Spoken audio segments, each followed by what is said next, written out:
கைமேல் பலன் தரக்கூடிய சிறப்பான விரதம் தான் தைப்பூச விரதம் அப்படிங்கிறது.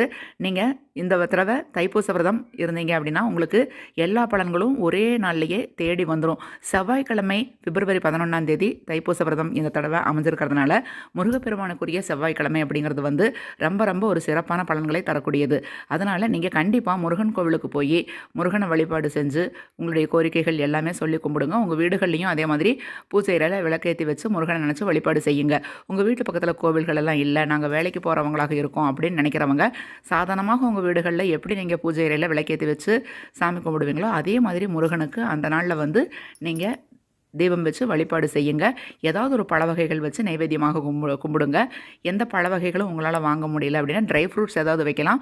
ட்ரை ஃப்ரூட்ஸும் வைக்க முடியல அப்படின்னா கல்கண்டு வச்சு நைவேத்தியமாக வச்சு கும்பிடலாம். கல்கண்டு வைக்க முடியல அப்படின்னா கொஞ்சமாக நாட்டு சர்க்கரையும் கொஞ்சமாக பொட்டுக்கடலையும் அதில் கலந்து வச்சு நைவேத்தியமாக வைக்கலாம். பசும்பால் நைவேத்தியமாக வைக்கலாம்.